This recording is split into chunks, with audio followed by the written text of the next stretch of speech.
welcome Norm Macdonald.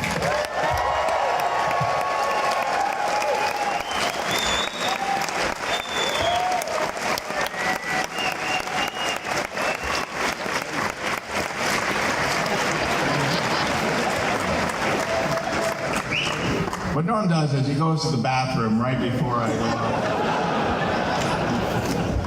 out. So it's me again. Which is, it's like sex is over and you're still here, you know?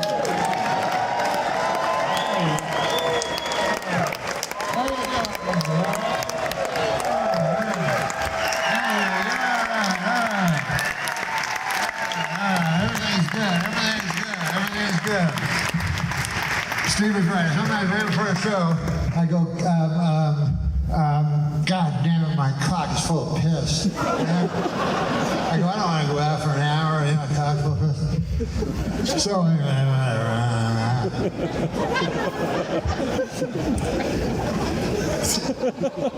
God damn, just in Portland to Oregon, these motherfuckers, they're so, what do you call people that fucking think they're better than everybody else? Whatever. We don't need to know all the words, but you know.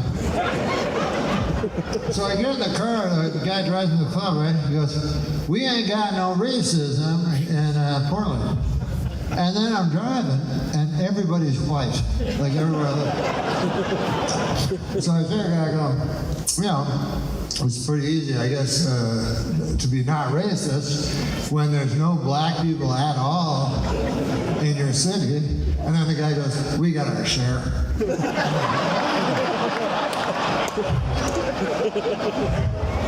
The fuck? God. Why are all racists fucking cowboy? What the fuck am I talking about? I'm talking a little fast, so I gotta calm down. There's been about 50 of these fuckers. I was gonna say, why are all cabbies racist? It's crazy. And I don't know if you've ever been in a situation, but you know, like I used to live fucking way in the suburbs and I have to take a cab with like 15 miles of like nothingness so you got to my place. So I get in the cab. Every time the cabbie would be racist. And then I don't know, what am I going to fucking argue with the guy? Like, somehow I'm on Crossfire or some fucking thing. So I suppose I should, you know. Because that's what emboldens him. That's why he'll continue to say racist things, because everybody gets in his cab and goes, yeah, over there. You know? So I picked a cowardly way of doing it, but that's what I do. Because I want to get home. So I end up saying some awful things. I never say about I don't say awful things. I just, I'll say, yeah, he had the right idea. No question about that.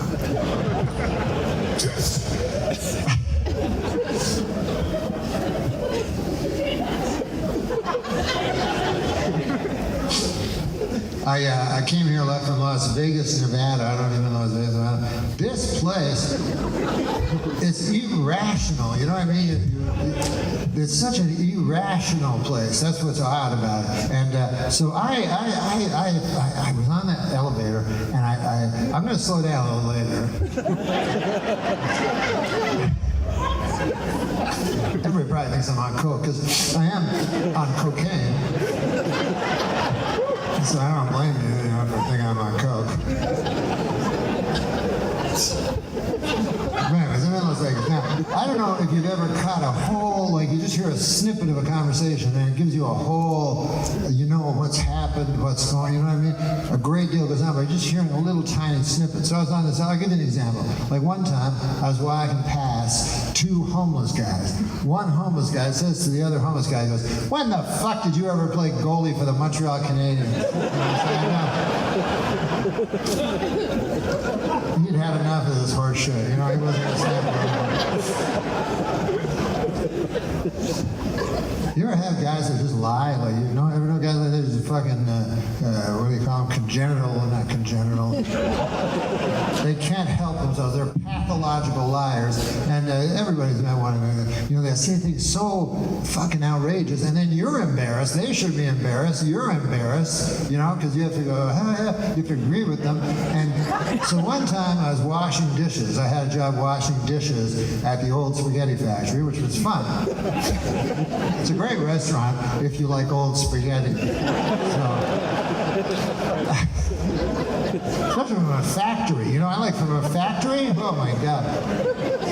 So I'm washing dishes. The guy next to me is washing dishes. And I say to him, hey, this is in Etobicoke, and I said, in Canada. So I said, hey, Bruce Springsteen came to Toronto on the weekend. And this guy goes, yeah, I partied with him. And I'm like, oh, yeah. And he goes, you can ask my brother. That's his fucking thing, Like now on the phone, his family member, you know what I mean? Like, what the fuck? I'm just a guy washing dishes.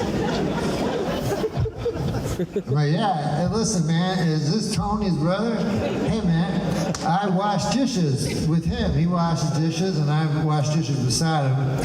And I just wanted to confirm some outlandish fucking horse shit.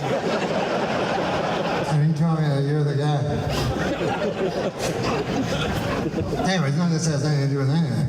Not that anything ever will, but what is that fucking type of... Oh yeah, it's like a snippet of conversation, right? So I'm in the elevator in the casino in Las Vegas. I'm going down to the floor. Now, in Las Vegas, people go to Las Vegas all the time, and they go there with systems. They're going to break the bank. They're going to beat the casino, And sometimes these systems actually don't work at all. I believe that I, just by a snippet of conversation, was witnessing the unravel of a system, because there was a guy and what I presumed was his wife, and they were standing there, and the guy turns to what I presume was his wife, and he says to her, I don't give a fuck what I said, give me the money. Like that. I said, what is this? He had a system that wasn't working out, and he was calling an audible. He was going to change the system to taking all the rest of the money and betting it on red, and then winning that, and then returning to the system. I bet on red. This again shows the rationality of gambling. I went to the floor, the pits they got, and I walked by the roulette table. I put $200 on black, and it rolled, and the silver number landed on red, and then I said, fuck, I almost picked that.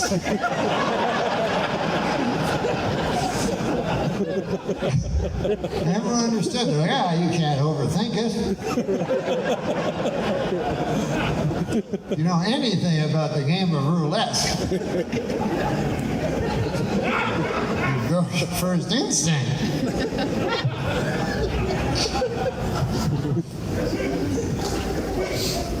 Everybody says that they're lucky in casinos. What the fuck? Come on, who the fuck's lucky? What about when it's lucky and they're like, I'm really lucky, and then they're really stupid girls with big tits. You're like, oh, you're lucky? I wonder how that happened. You say you won at the end of the week, you come out loud, That one's a fucking puzzler. Hey, what about this?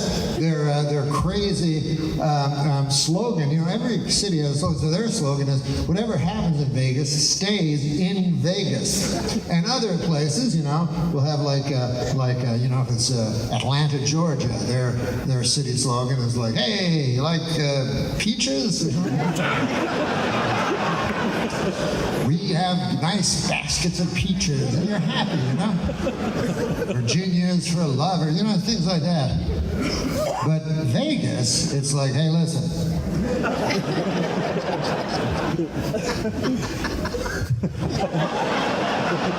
And it's not actually real. It's not like you can kill someone in Vegas and hit the road, They'll find you, they'll bring you back, they'll arrest you, they'll fingerprint you, they'll cuff you,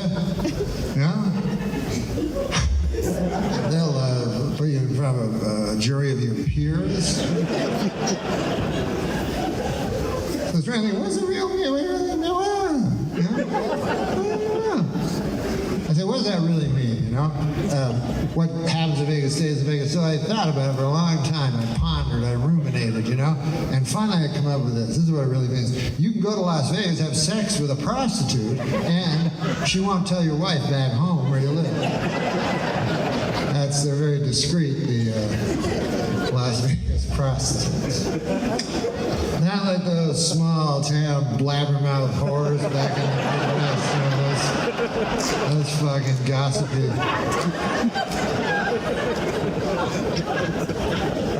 Down the beauty parlor with that pale blue thing over their head and shit. You're Angus McGregor's wife? Oh my God, small world. You took a shit on me last night in exchange for cash. Small world indeed. Hey. It's funny people say small world, but you almost never say it because it's almost never applicable because it's not true. You know what I mean? Like you meet a guy, you're in Paris or some fucking thing, you go, hey, I'm from Madison, Wisconsin. The guy goes, I'm from Madison, Wisconsin. Oh, small world, but it doesn't have an M, you know? It's usually like, hey, I'm from Madison, Wisconsin. What about you? I'm from here, France. Wow, this is a fucking big world, man. This is a giant globe we live on. Large, big, very large. People hardly ever come in contact with each other as it happens. And I took an airplane here. It was scary because there was turbulence, you know, and I don't know if you like turbulence. Who the fuck likes turbulence on a plane? What kind of question is that? Am I retarded? I gotta get myself together. Nobody likes turbulence on planes, of course. I get afraid, I get scared, you know what I mean? I get scared. I try to do the best that I can. Like, here's the thing. I haven't listened for a long time, so I heard a new one that I hadn't heard. This one where the oxygen mask falls down. They go, if your oxygen mask falls down, make sure you put it on yourself first, and then put it on your little child. And I was like, that was my fucking plan the whole time. Blab to everybody. And but here's the great thing on a plane. What I always do, I sit in the exit row, and it's fantastic because you get like a lot of extra leg room, and all you have to do to sit in the exit row is to lie.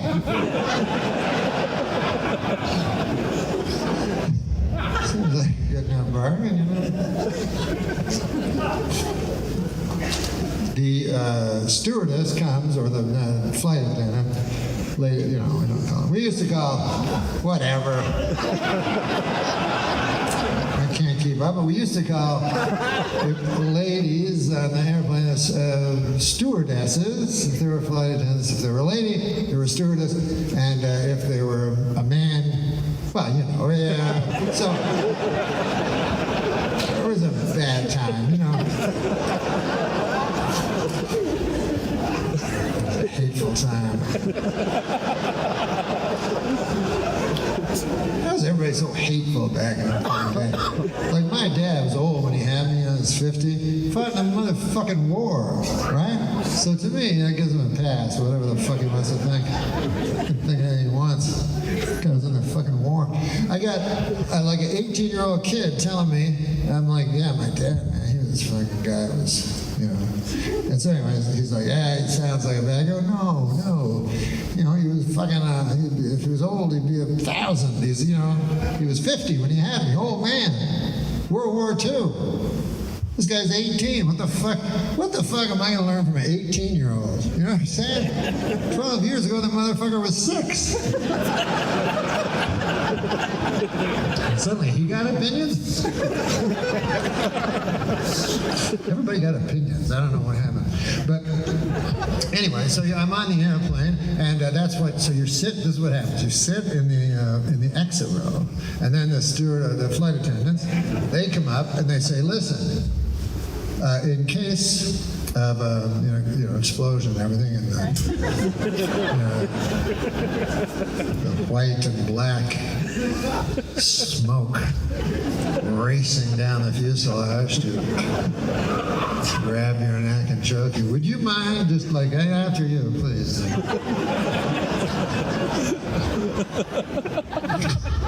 Then you go, yes. Yeah, I'll do that. And they have to hear it verbally now. They can't just fucking nod your head. It's not binding enough, you have to say yes.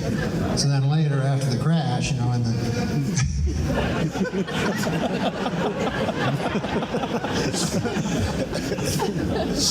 but anyway, as I say it, I go, yes. Of course, in real life, I'd get out before my mother, I go, yeah, back you all hard. You've left a full life. I still got shit. I used to be on the TV. I'm fucking one. What the fuck?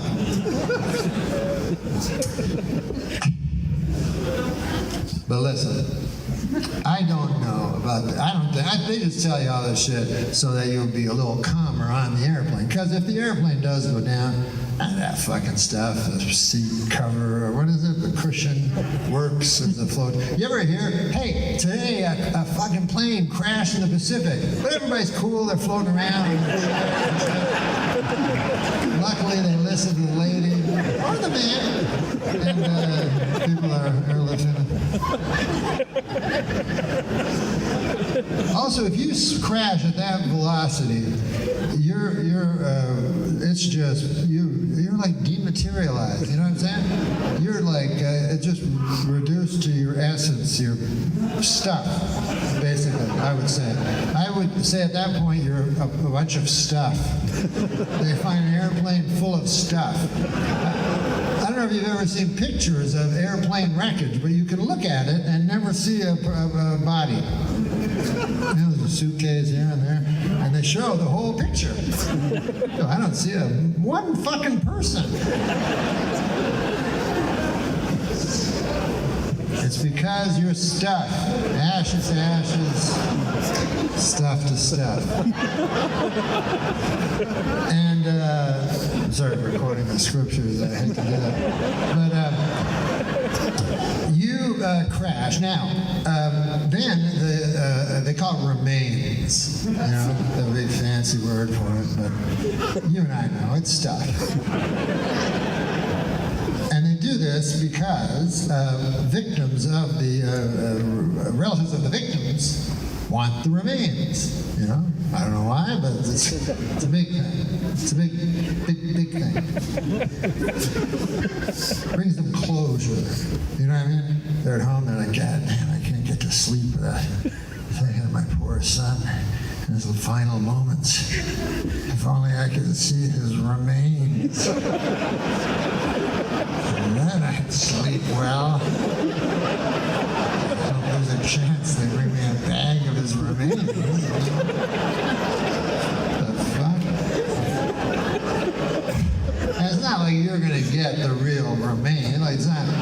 They don't go on the plane and go, look at that lock of strawberry blonde hair. That looks a little bit like Agnes over. Didn't somebody see her thigh bone splinter earlier? Why don't we? There's no reconstruction going on. All they do, maybe they find your ID. Go, look at this, Norm Macdonald. It said here he weighed 190 pounds. All right, shovel 190 pounds of stuff into the bag. Now, write Norm on the side of that bag.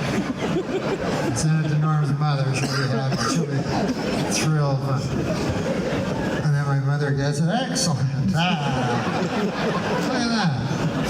It's a Norm, all right. Hey, I don't remember him having 3 eyeballs. I guess none of us really knew him, really.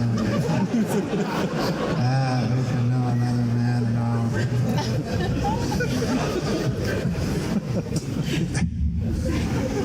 But anyways, I don't want to talk about this fucking...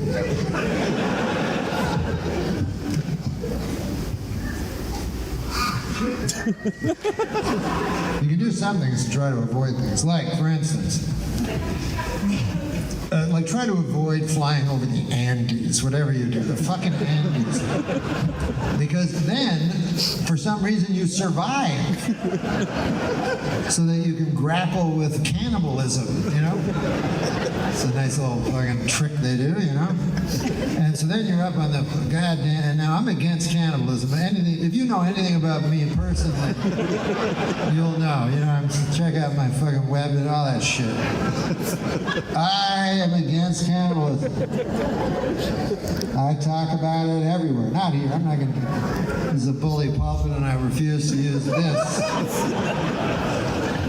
And also, I get people when they're young. Like you guys, you've already have your beliefs on cannibalism. I'm not going to change your minds. I get the young people, the high school. I go to high schools. I go to high schools across this great continent, except for Mexico. I don't want to go to Mexico. But Canada and the United States. So across this great continent, except for Mexico, I don't want to go there. I go and I speak to the youngsters, you know, about cannibalism.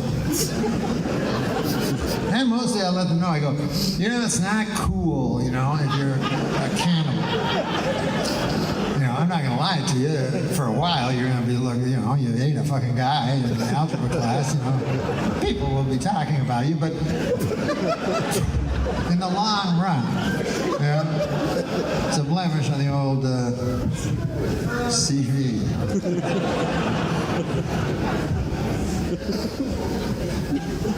But, you see, sometimes I think, oh, I'm on my high horse. Oh, I'm against cannibalism. Oh, look at me, I'm better than anybody else. But that's because it's never been put to test, you know? That's why I avoid the Andes, because I don't want to be put to the test of my beliefs, you know what I mean? Beliefs are shaky, as the scriptures say. Now, let's suppose I live in a world, in this, the greatest possible country, in the greatest of all possible worlds, and there's always cheese sandwiches around. So I don't have to eat a fucking person. Now, the Andes, they don't have cheese sandwiches, they don't have vending machines, I don't know. If you want to make a fucking fortune, you just go to the Andes and put up a fucking vending machine.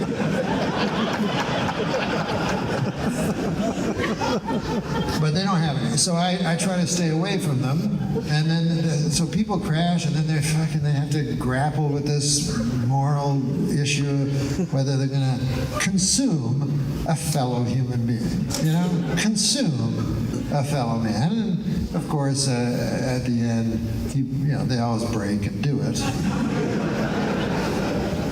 And they always wait too late, too long, and then they're just mad with hunger, so they just rip into the co-pilot, fucking eating them, you know? That's no way to eat. That's what I've heard. You're not supposed to gorge. That's what. I'm not a nutritionist, but someone told me grazing is the way to eat. Small, like you're supposed to have, like for breakfast, a small portion of co-pilot. And then at lunch. But that's why you should know what you believe, so you don't have to make up your moral compass. You don't have to set your moral compass under these situations. You should know before you even get on a plane. Like I know, like if I'm on an airplane and there's any turbulence at all, immediately I'll go, I'm meeting that fucker at 4F. Big fat guy in first class. I seen him when I walked by. That guy looked delicious. And then I would find that guy, fucking drag him behind a snowbank. And everybody else would be like, oh, getting hungry. I'm like, yeah. Me too, in a way. Crap.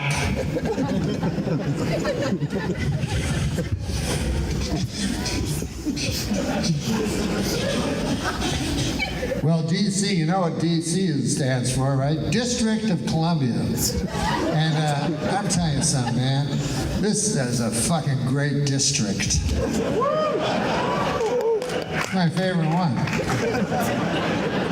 And all of these United States, this district. Now you guys all know why this is a district, and later maybe somebody will tell me. But I don't know. I was thinking of finding out today, like when I was here. I was like, I should look up on the computer why it's actually called district. But instead, I listened to Alex Jones for 9 hours.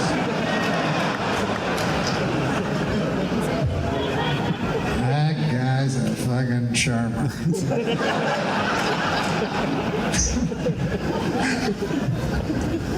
Listen to Alex Jones, a fucking madman. It's like 37 billion views. I'm like, what?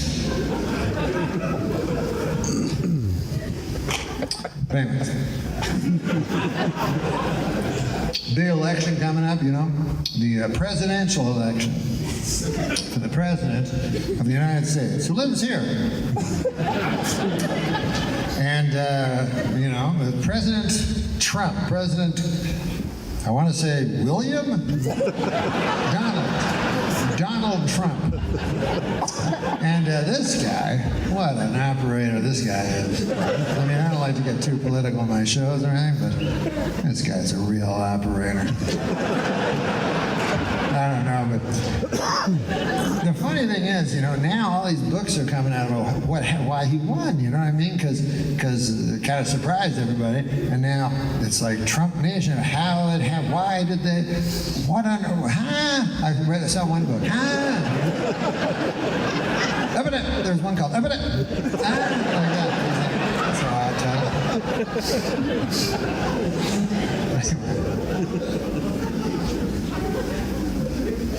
I had I'm a simple man, but I had a little epiphany one night. I was like, I don't know if this had anything to do with it or anything, but think about this. Yes, Donald Trump won, but he was the only guy running.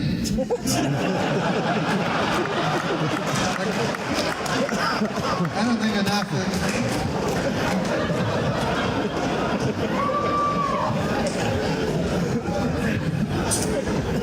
As we know, a lady ran against him for the first time in American history, and what a great fucking timing that was for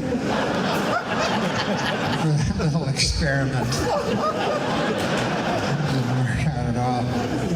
She actually wrote a book, and you know they say don't judge a book by its cover. Hillary's book, not only can you judge it by its cover, you have to read it. Like the cover itself says everything. This is the cover. I walked by, I swear to God, I looked in the window of the bookstore and I saw it, and this is what the cover said. It said, "What happened? Hillary Rodham Clinton." She was so self-aware.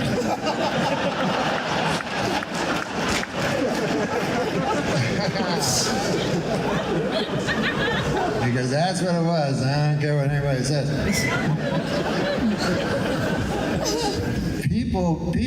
People said, we hate Hillary so much. There's such burning, raw, red hatred. We hate her so much. You know what? We're going to vote for somebody we hate more than her. Just to rub it in. There's some fucking guys. Funny hair. Don King. Is that what I fucking picked up? Don King. Don King and Donald Trump remind me of the same guy. Oh, by the way, I do an impression of Don King. Would you like to hear my impression of Don King? All right, here it is. This is Don King. You know, Don King, if he lived in Japan. So instead of living in America, he lives in Japan. Okay, so here it is. Only in Japan, y'all. Only in Japan. Oh, Japan is so good. Only in Japan. Only in Japan. He's a motherfucking guy, this guy. I've met this fucker. This guy is so charming. All he has to say is your name, and it's like a compliment. You know what I mean? Like I met him. He's like, Norm Macdonald, y'all. And you feel good. Oh, yeah, that's my name. And, but he was not charming when I first. This is what happened. I'll tell you this quick story. So I'm doing David Letterman, right? So this is my fucking comedic idea. I say, it was for one of my shows. I think it was the new Norm Macdonald show.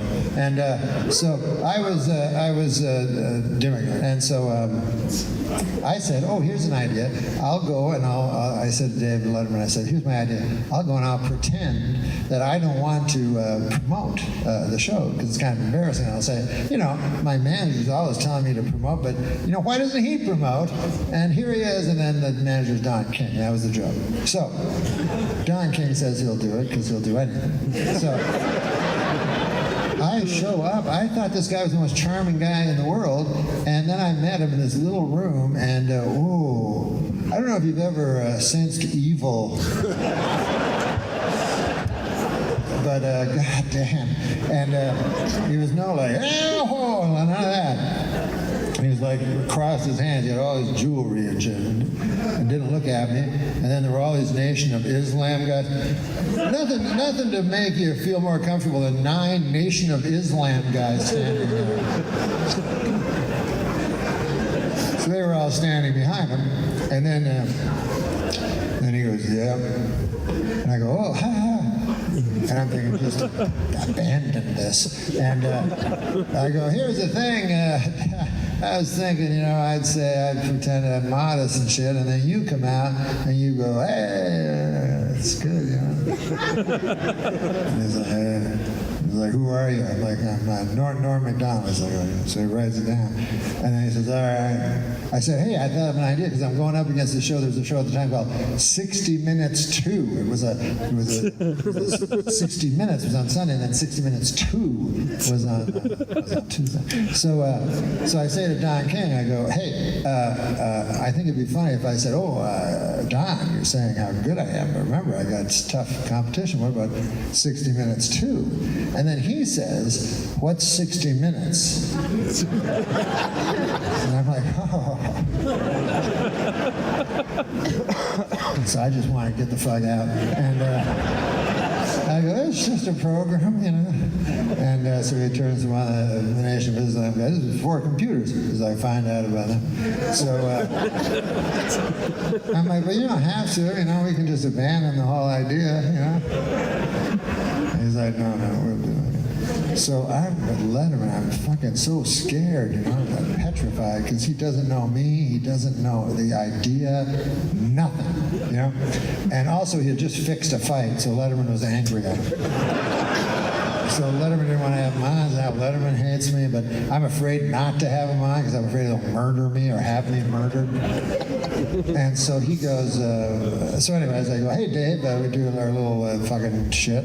And I go, I think my manager, since he's always the one that's telling me how I should promote things, and he gets 10% of my money, why doesn't he promote me? And here he is, my manager, Don King. And so Don King comes out with his 2 Little American plays. The place goes fucking crazy. Like nuts. And then he does that stuff where he just says, only in America, only Norm Macdonald and David Letterman, y'all. David Letterman and Norm Macdonald from Canada, David Letterman, America. And he takes a Canadian and only in America, David Letterman, and everybody's fucking going cheering, going nuts. So I'm scared, you know. And I go, and he goes, now you know that Norm Macdonald show going to be the best show ever? Norm Macdonald show is going to be the best show that ever was. Ever going to be the best show ever will be. And I go, well, that's nice to say. You know, playing my part, I says, nice to say, Don, but remember we have competition, you know, like we have 60 Minutes 2. And he goes, 60 Minutes 2? He goes, let me ask you a question now, 60 Minutes 2. Does that have Mike Wallace? I go, no, it doesn't. He goes, does it have Lester Stahl? I go, no, it doesn't have Lester Stahl. He goes, let me ask you this, does 60 Minutes 2 have Andy Rooney? I go, no, Don, it doesn't have Andy Rooney. He goes, 60 Minutes 2? I'd call it 60 Minutes Who? Only in America, the Norm Macdonald. So out of evil, because God can only work, with evil. You know what I mean? And you can only make bad from evil because you only have evil to begin with, right? Everybody knows that.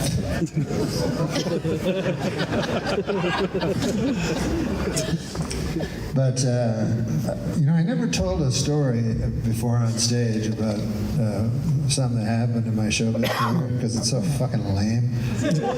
Like I see other comics, I go, but then you guys fucking made me somehow.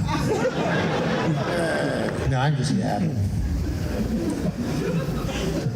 I was going to talk about the upcoming election. Hey, what about this upcoming election, though? It's going to be a serious thing. Seriously, There's going to be a lot of people that want to be president, And they're going to be trying to get us to vote for them to be the president of the United States. And you're going to be asked, it's a scary time for me because this is where those opinions are going to come out. People are going to be asking you your opinion, And you got to have an opinion nowadays. I don't know if you've noticed this, but when I was a kid, people would have like 7, 8 opinions, like tops.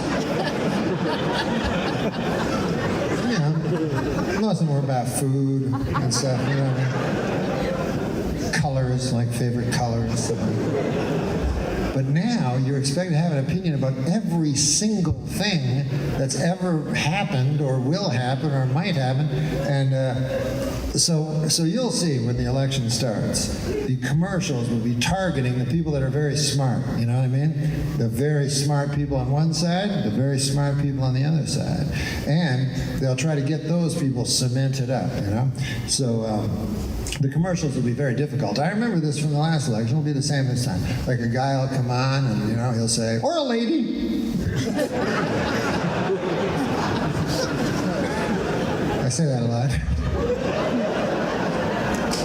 And a guy will say, listen, if you want to know my answers to climate change, as well as the immigration crisis, as well as unemployment and prison reform, then you should go on my website where I have a 35-page position paper explaining all my issues.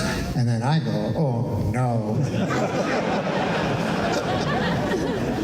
Not going to do that. Listen, you seem like a fine enough fellow and all that, but here's the thing. I am not going to read your position paper on account of a guy told me earlier today that I just have the one life.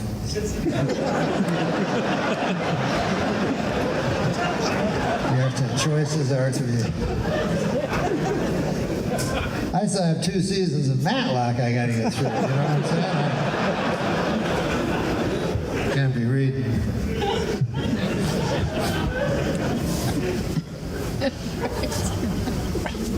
Prison reform is a big one. I've been hearing that a lot lately. This is something that I actually have an opinion on, because they always say, oh, prison reform, the black people are put in prison for longer stretches than white people. Absolutely true. Black people use crack. White people use coke. Crack, cocaine is given much stiffer sentences. There's a wide disparity between races, and it's very, very tragic in our prison systems. But here is the first thing to reform prison. Nobody wants to talk about it, but clearly it's the getting fucked up the ass. That should be right on the top of your fucking list. Because nobody fucking, if the judge never mentions it, you know what I mean? When you leave that out. But nobody's at home going, God damn, I hope I never go to prison. I'll lose my freedom. It terrifies me, just the thought of that first night in prison without my freedom. That's not what anyone's worried about. It's getting ass fucked by another guy, a big guy. Some of them people ask you, sometimes people ask you a hypothetical question that you may as well lie. Like, this is what sometimes they'll say. They go, hey, if you ever went to jail, you know, and a guy tried to ass fuck you, would you fight him or just let him ass fuck you? You may as well lie. You may as well go, I'll fight him. That's what I do. Couldn't be a worse strategy. Then the guy smashes your fucking head into that, you know, the top bunk has that fucking edge. And he's like, fucking shit, what the fuck? Your too blood and shit. And then the guy's fucking you harder up the ass, you know, because you hit him.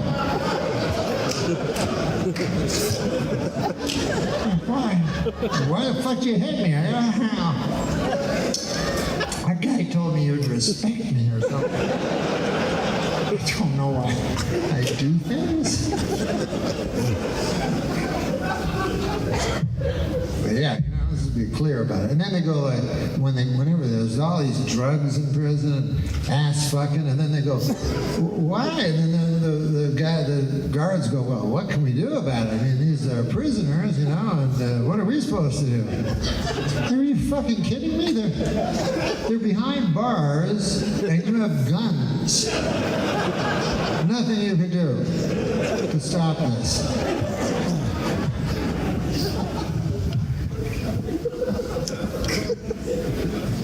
If I was fucking ass fucking everybody backstage, you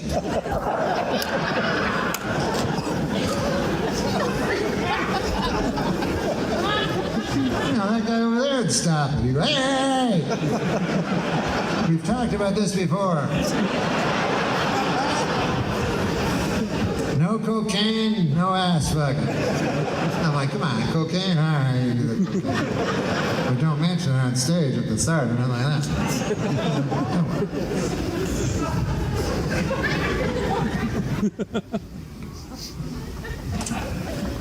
But anyways, here's an interesting thing. I have no opinions. Basically my opinion is I don't know. You know what I mean? Most things. Because they're too complicated for me. You know what I mean? I don't know. I don't know. Ask a smart guy that wrote a book about it. Don't ask me. You know? And I know a lot of people don't know because a lot of times you watch a CNN or something like that, right? And they'll have a poll and they'll have a question, and the question will be very difficult. It'll be like, do you believe the Sea of Japan and its many encounters will hurt the GNP of Polynesia? And then it asks you that question. Then it goes, at the end of the half hour, we will tell you what the results are. And then at the end, they show a pie chart with the results. And that's cool. It looks like a pie, you know? And so there's the pie chart, and then wedges of pie shows the answers. And it's always like 45% yes, 45% no, 10% I don't know. So then I feel good about myself. I'm like, well, that's 10%. 10%. Doesn't sound like a lot, but this is a big country, you know? And so that's 30, 40 million people, you know? Depending on if the country has 300 or 400 million people. So that's a great number of people, and I'm not unproud of being one of those people. And I always answer those polls, you know, because I want my voice heard. You know, I'm a sucker for those polls. Every time I see them, I phone them up and go, "Hello, yes, is this the TV? Okay, listen to me now. You asked me a question earlier, and listen, man." I don't know what. I gotta be honest with you. But hey, I got a question for you. How about this? What did that second word mean in your question? Huh? What's that now? Oh. Huh. How about that? All right. Anyway, I better end up on that fucking pie chart, pal. I'll tell you that. I'm no sap. But here's the thing. The I don't know is, you notice, like usually too, the yes and the no are always almost equal. That's what's weird about this country. And the I don't know. That's why when it comes to the end of the election, suddenly the I don't know vote becomes very important. Every single time. You know? It's like the election's tomorrow, and they go, we got to get those guys that haven't made up their minds yet, even though it's been a year and a half, and they don't fucking know still. How do we get them? And it's kind of a weird way to choose the leader of the free world. You know, a bunch of guys like me that don't know shit about anything. But there you have it.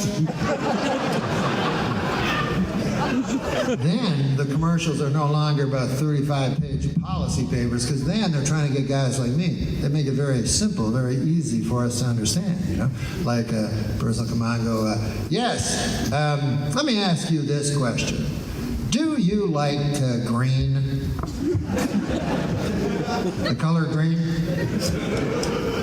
And I go, yeah, fucking right, I like green. Why? I go, well, so is this guy. And there's a guy waving. He's got a green shirt on. He's like,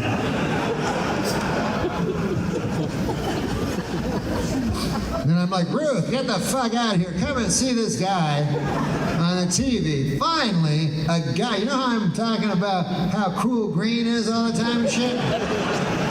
Here's a guy that has me, speaking to me. Ruth. Ruth?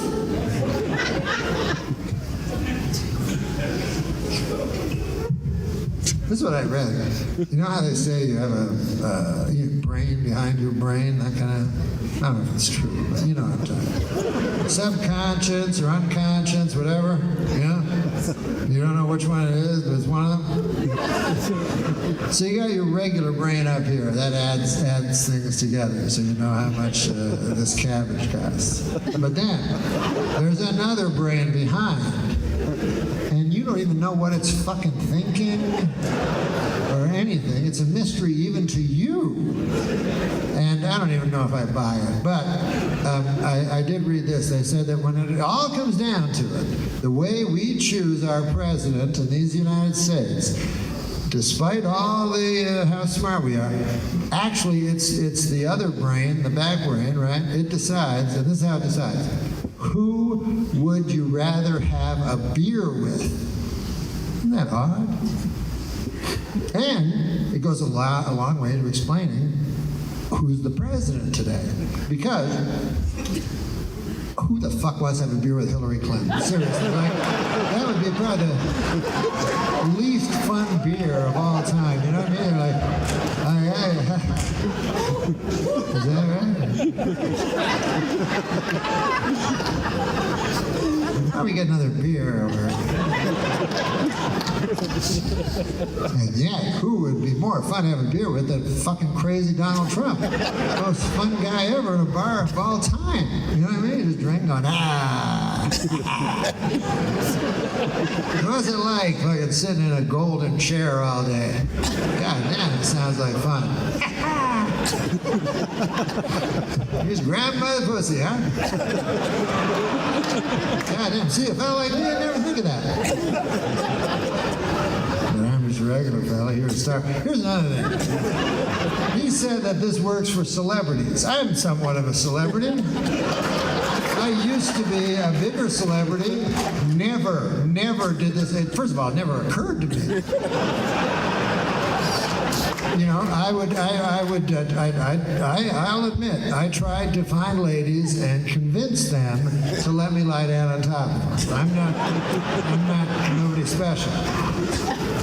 But just this, you know, confidence of just grab it, what the fuck? Plus, I don't even know how it's physiognomically possible on account of a lady's, you don't grab, you know what I'm saying?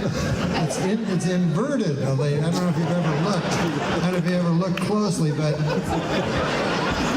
like I could easily grab a guy's fucking hot cock and sweet balls, you know? That'd be nothing.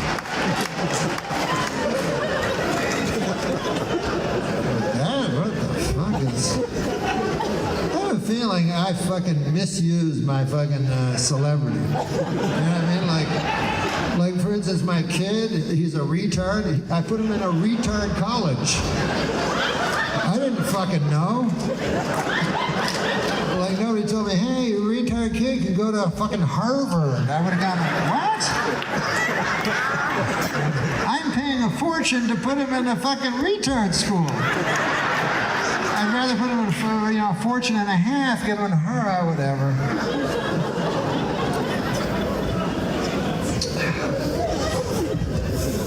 I shouldn't say retard. I got actually in a little bit of trouble. I don't forget what happened. I think I got in trouble for not saying retard. I tried to change. I was about to say retard. I said Down syndrome. Anyway, that was worse. I don't know. I don't keep up on the rules too. But isn't it supposed to be about context, Context, isn't that supposed to be important? So, yes, I would use the word retard, but here's the context. Here's what I would say. I love retards. So how on earth could that be pejorative? And I honestly do. I always have. I live in LA. I'm in an apartment. 4 apartments down from me lives a man and a wife and their 19-year-old son, a retard. I wanted this guy to be my best friend, this 19-year-old kid. And the parents didn't go for it. I wonder why. Such a cynical world, you know what I mean?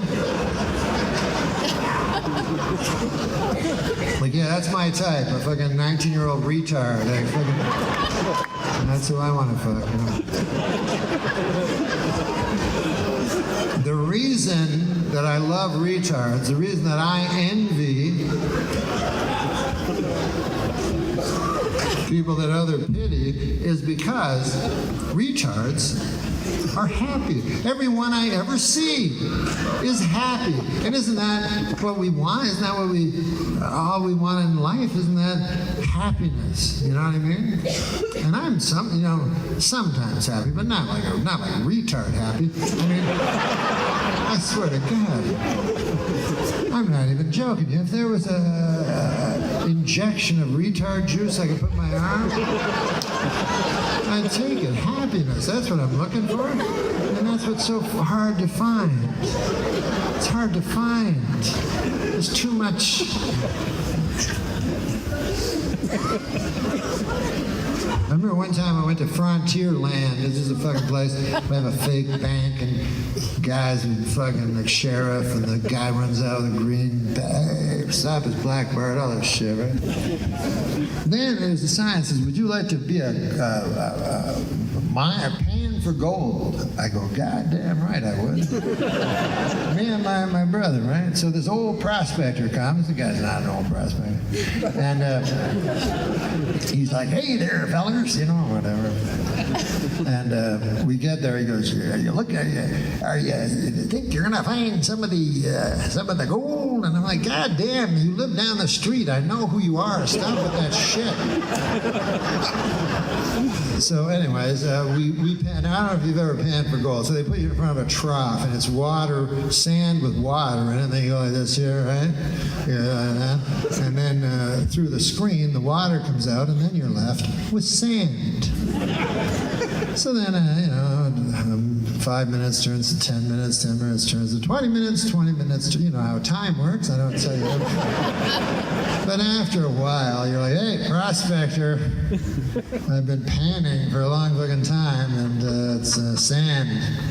He's like, keep at it, fellers. I'm like, yeah. So anyways, finally, I remember this. It was into the second hour, maybe at 1 hour 10 mark. My brother sees something. He sees something. We don't even know to this day. We talk about it. It was like just a shadow of a glister of something that we took to be gold. And we were filled with such happiness. And that's what I think happiness is. I think in real life, that's how often happiness occurs. Most of life is sand. You're like, God damn, it's sand. fucking tired of this. Ooh, what's that? So, meanwhile, retards are like walking around with big gold fucking bars, you know what I mean?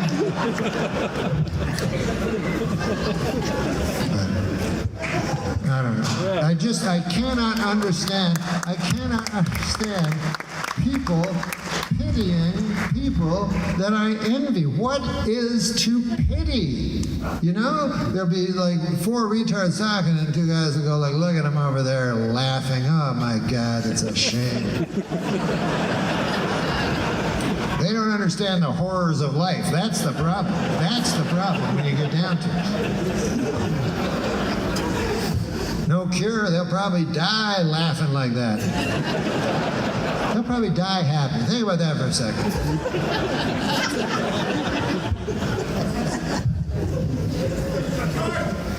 But anyways, so I shouldn't say that word, and I don't care. I'll say whatever word, you know. If whatever you fucking want to be called, I don't give a fuck. I can give a fucking fuck. And I understand, you know, that when we were young, we were hateful. You know what I mean? Like, I remember going up to my dad when I was a little boy. I said, Dad, I think maybe I'm a girl. And he's like, I thought you had a cock. I'm like, oh, now you got me. You know, because that's how hateful we were back then. We were filled with hateful, vile hatred. Of course, you know, if we weren't so hateful, we would have said, oh, well, you are a lady. You're a little girl with a cock. Listen.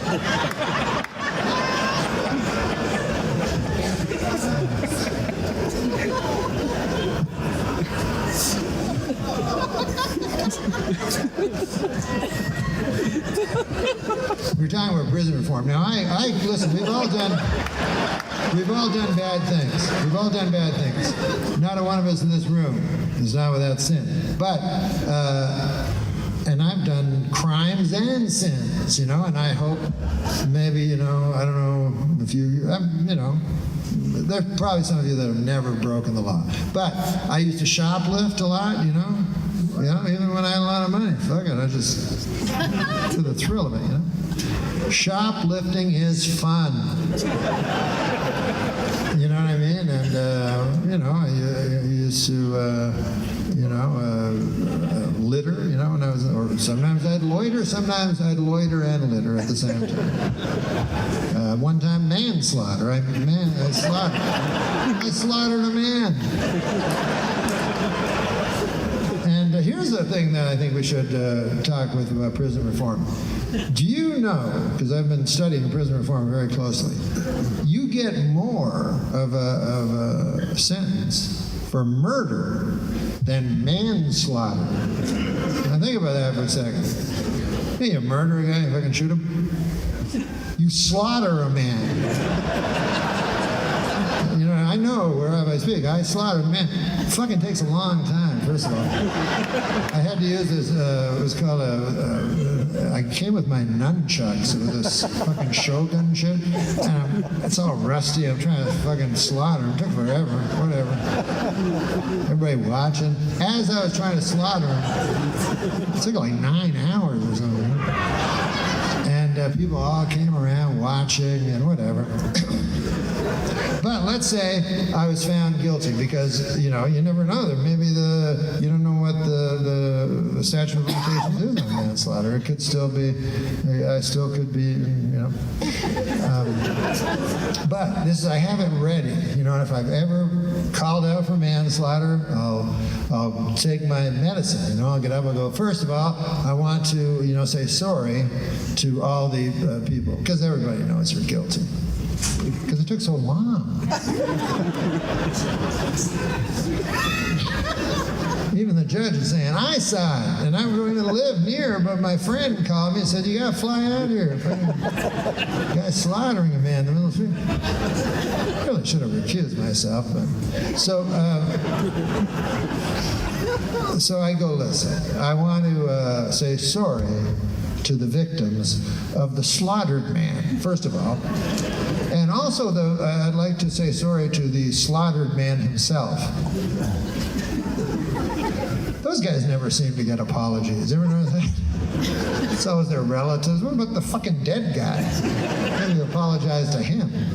But anyways, I'd say I would like to throw myself at the mercy of the court, say, yes, I am guilty. That's all I've got to say. I'm going to try to be the best person I can, maybe rehabilitate myself in prison, and also I'm a lady. I wanted to tell her that. Because I've always known it ever since I was a little kid, you know. I was like, hey, I'm a lady, you know? And, you know, all these people, oh, you're not a lady, these hateful people. Meanwhile, I was a lady the whole time. So, I know you, Judge. You're a good guy. You don't fucking hate people, and you know I'm a lady. I just told you.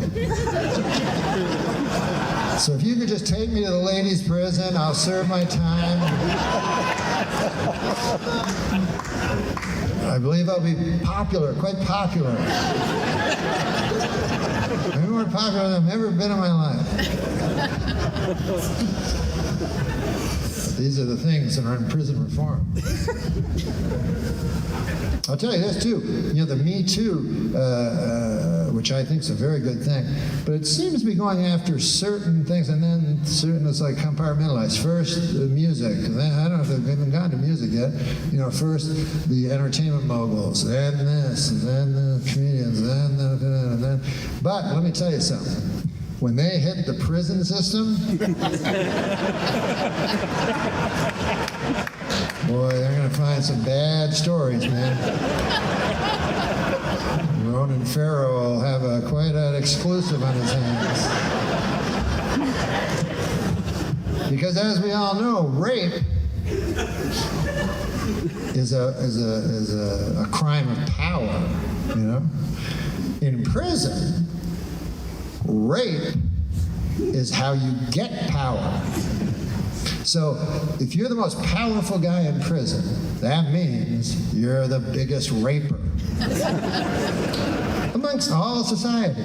Like, you'll walk down the prison, and then everybody in hushed tones will go, ah, there goes Shane. The raper's raper. That guy rapes other rapers. God damn, Shane, something. So as bad as our system is, and I know it's filled with terrible, you know, inequities for ladies and everything like that by the people in power, I hope we never change this patriarchal system and replace it with the one they have in prison. Because, you know,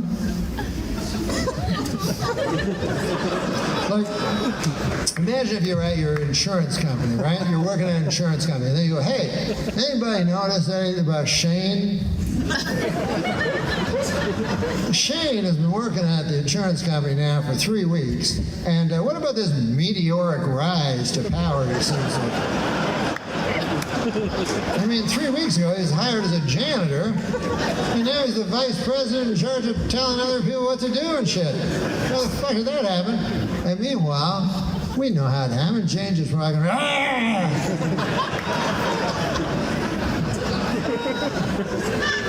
World's greatest fisherman.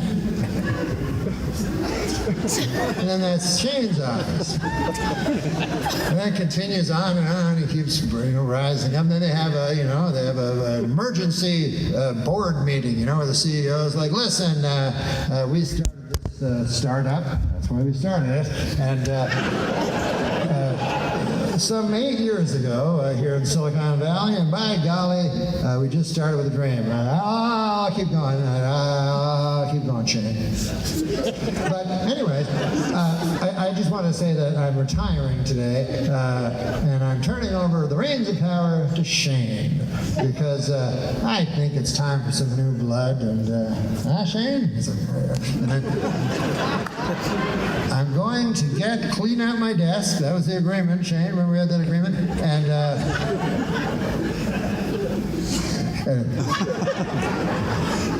Or I don't have to clean out my desk. Like, you could just put all my stuff from my desk into a box and throw it out the window or something like that. That'd be cool, too. I just want to take this chance to say goodbye to the chains. Like, ah!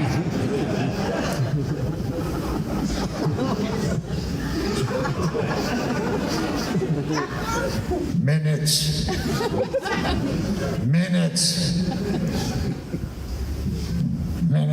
Anyway, first of all, the Dow Jones would plummet. This is not an answer.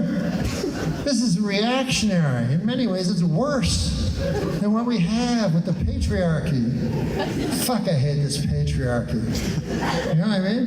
There's nothing I hate worse than white men having power. Wait, why do I hate that? Wait, let me rethink that. I'm sorry. I love white men having power. I forgot who I was for a second. I am a white man. Yeah, what am I, fucking crazy?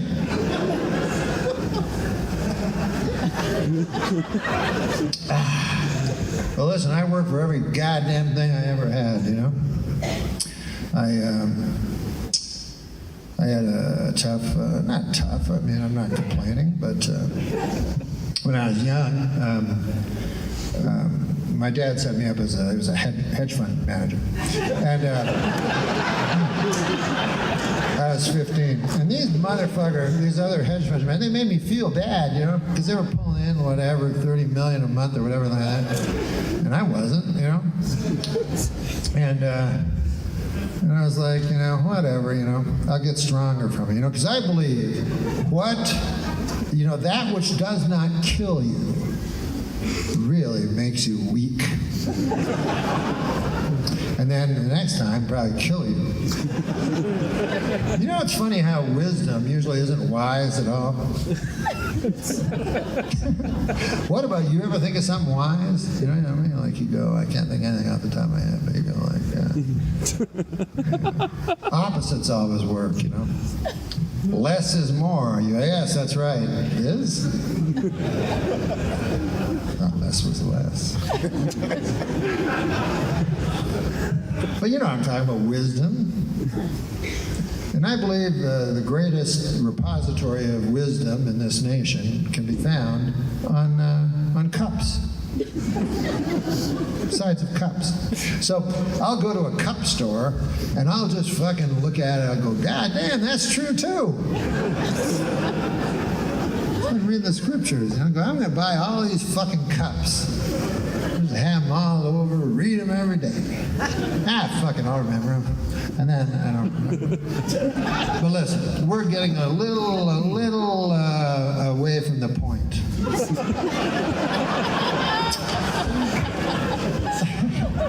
No, listen, I don't have a point. I apologize for that. I should have said right away. Just to let you know, don't have a point. But it would be funny if I had a point, like right now. Like, if I pull down one of those big fucking things, whatever they are, I had a point. And then I pulled out a pointer and I pointed to the point. I'm like, here's the point. New Zealand, the sleeping giant. I don't know what they say. You get the idea?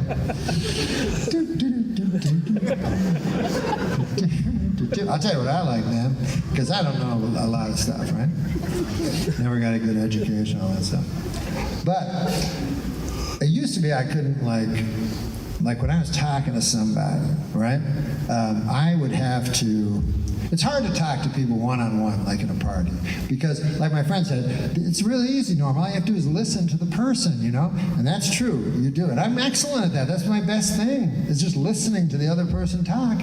But then, eventually, the guy stops talking. And then you're like, oh, hi. I forgot to think of something to say. I'll tell you what, you keep talking, and then the next time you stop, I'll have something to say. So what you have to do is two things at once. Yes, you listen to the guy, but if he says anything that you have any knowledge of, right? You keep that in your head, right?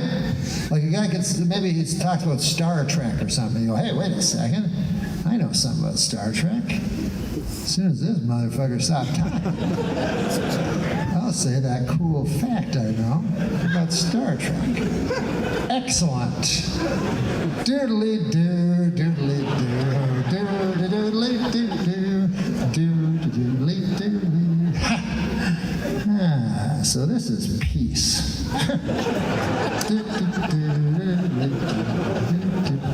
Sometimes a guy changed the subject. You ever have that? And then he goes, anyways, the thing with the Panama Canal. He's like, oh! No, wait, listen now. Hold on here a minute. It's very interesting what you are saying now. But what about then? Remember then? Anyways, you were talking about Star Trek, and I was just put in mind of a thing that I wanted to let you know. We all know about, of course, Captain Shatner and Dr. Spock, you know, the half man, half volcano. But what a lot of people don't understand, and what they don't know, is that the starship that they drove around in space was not actually called the Star Trek. It was called the Enterprise. Okay, you talk for a while now again, and then they talk for a while. Also, thanks to this here, which I don't have to show you, I could have just told you, the magic phone, it's great because it democratizes knowledge. Knowledge is power. That's what somebody said once. Now, if you have all the knowledge in the world in your pocket right here, you know, so I can talk to anyone now. They can bring up anybody. You know what I mean? They can go, I don't know if you know the actor Robert Carradine. And I go, of course I know the actor Robert Carradine. I got to go to the bathroom. And then I go on my magic phone. And I go back to the conversation. I go, yes, I was just thinking about Robert Carradine. And you know what I like about him? First of all, he was an American actor.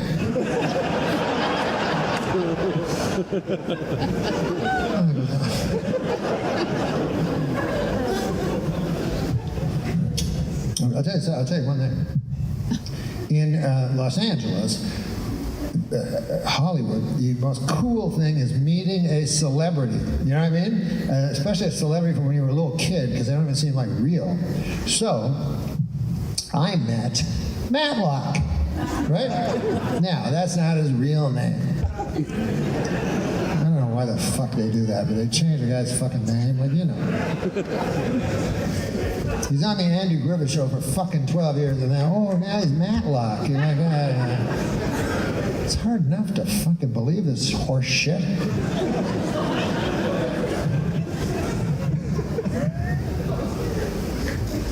Sometimes they'll have the actor's name, then the character's name, then another character's like,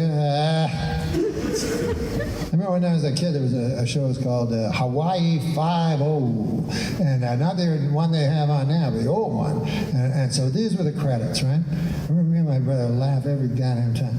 The credits were like, Jack Lord as Steve McGarrett, and another guy as another guy. And then, right at the end, they go, and Cam Fong as Chin Ho. You're like, what the fuck?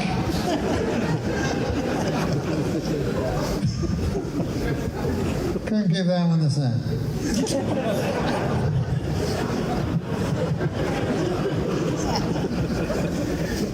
I did see that. I remember this really racist thing once.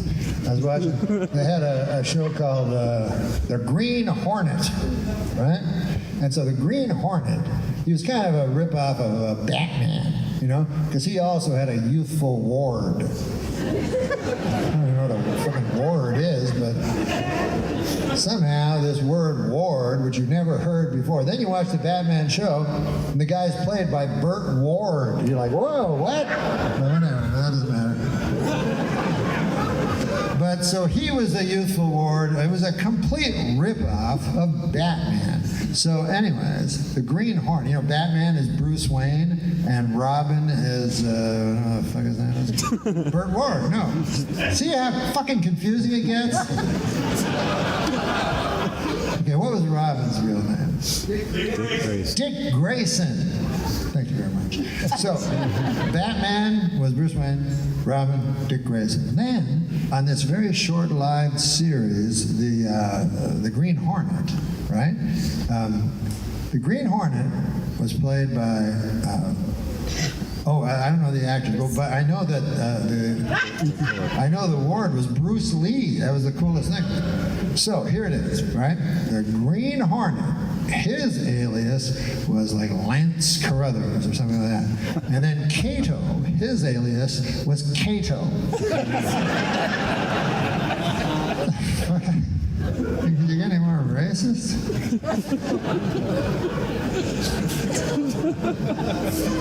They go, hey, Chinaman. That was their big insult. They do that in Kung Fu, too. Hey, Chinaman.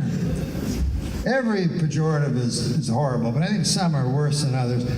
And I don't know, to me, Chinaman? I mean, I don't know. What does that mean? Doesn't it? To me, it means man from China. I don't know how you get that upset. Anyways, we've gone over. You know, first of all, the show ended in about 20 minutes. But besides that, we've gone astray. We've gone astray from the points I wanted to make. I wrote these fucking things on the paper, and here's the thing. I got no memory because I'm an old man. And so I wrote, so this is new stuff I wrote. So I'm looking at big fluffy dog, it says here, right? I don't know what it means. Like I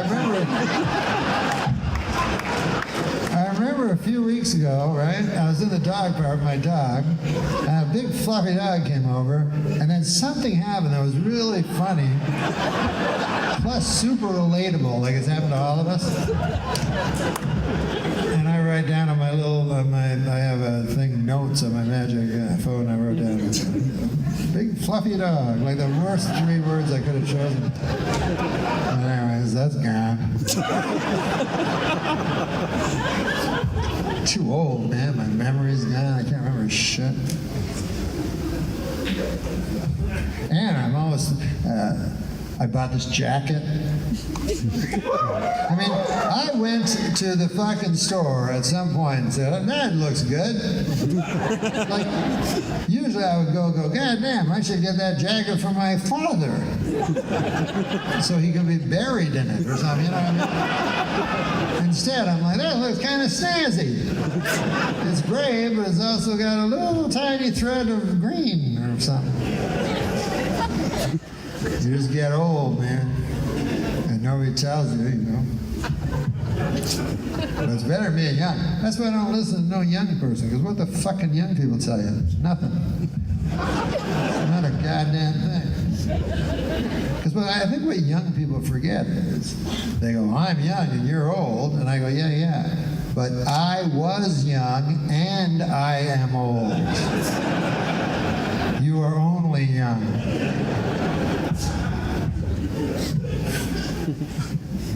But mostly the difference between a young person and an old person, an old person always thinks he's going to die. You know what I mean? Like, you wake up, like I wake up and go, hey, I'm not dead. Maybe I won't die today. That'd be a fine day to not die. That's why I like sunsets so much. Look at that. The sun is dying, but I'm not. Excellent. But stuff that you never think of, like when you're young. But like now, for instance, I don't know if you're old, any of you guys, if you ever gone like check, about 4 times a day, I will check the status of my left arm. I'll go, what's going on here? Something odd there in my left arm. You don't want to race to your arm, go like, I don't know, something. But don't drink, quit drinking too much. Never really had a drinking problem, but it's just as an old person. Also, I'll tell you this, when I drank, I got tricked. I drink beer at first, right? And then they came out with these things called shooters. They even still have them? I don't know. They were little things, taste like candy, right? I can drink 100 of these. And you can't. It turns out you can't. They're just little. People come with trays. And you go, oh, yeah, let's have some more of that. And then you're like, and your fucking wallet's way down there. And you're like, you can't get all the way to the ground. And anyways, then I would take because I don't drive, I'd take a cab home, and I just put my head out the window like a dog, trying to get oxygen, so I wouldn't die, I'd barf and die and all that stuff. And then I'd get back to my apartment, so I just felt, even if I died in my apartment, I didn't give a fuck, as long as I was in my apartment. And I'd go in, and I'd go into the bathroom, and I would lie down, I'd put my cheek, my left cheek, I'd put it on the cool linoleum of the bathroom. I go, God damn, that feels good. It's so cool on my cheek. I had to get the whole joint made of cool linoleum. Yes, sir. Yes, sir. I had to quit, actually, because when I was on the road, it became too difficult. Because when you go do stand-up on the road, right, you do stand-up, but then you have to wake up early in the morning to do morning radio for the next day. So you're up all night. Then you have to go home, try to get some sleep and go on morning radio. So I'd get home real drunk, and I'd phone down. I go, yeah, can I have a wake-up call, please? For 7 o'clock. Oh, it's 5 to 7, huh? God damn, well, I better let you go. You'll be dialing soon. I don't want to keep you get to it. See, my hair is all white. I used to dye my hair. I'd go to the fucking, the hair guy and I go, listen, I gotta go on the TV. Can you paint my hair black? So black, so utterly black that it looks red? Is that possible? And you go, we have just the thing. And then I was like, what the fuck am I doing? God or nature,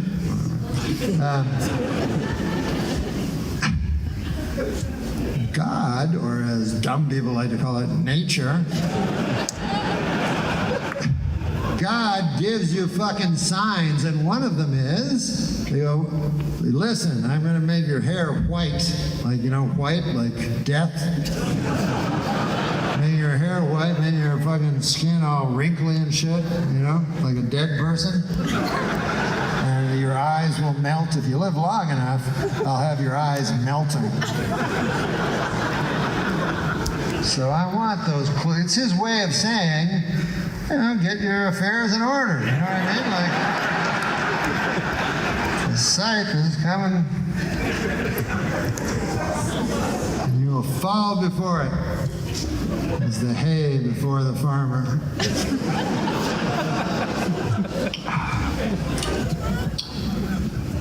I got a living will. Here's the thing. A doctor could never give you good news. You know what I mean? Think about this. A doctor is never going to come out and go, hey, Mrs. Jorgensen, we looked at your blood panels, and good news, you're immortal. Here you go. You don't have to come back no more. Congratulations, Mr. All they can say is, well, Mrs. Morrison, the blood test came back and you are completely healthy. I'd like you to come back once a year. And then one day, I will tell you something that will shatter you.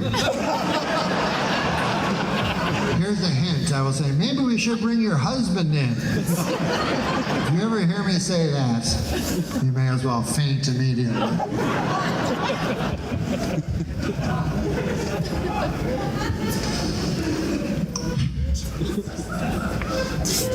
So anyway, that's what I got done. I got a living will made. Now, if you guys don't know what this is, you should get it done. It's in case you fall into a coma or anything like that, and you are unable to say what you would like to have done because you can't speak, because a coma takes away your speechifying. So you write down what you would like to have done. And mostly it has to do with a plug. Pretty well, it's just a plug. I hate to be the bearer of bad news, but, like there's 700 people here. I would say maybe 4 of you will be plugged into the wall at some point in your life. I mean, I don't know. I'm just saying, sheer statistics. Sometimes they do that with crowds. I look at it and go, there's got to be 4 child fuckers here.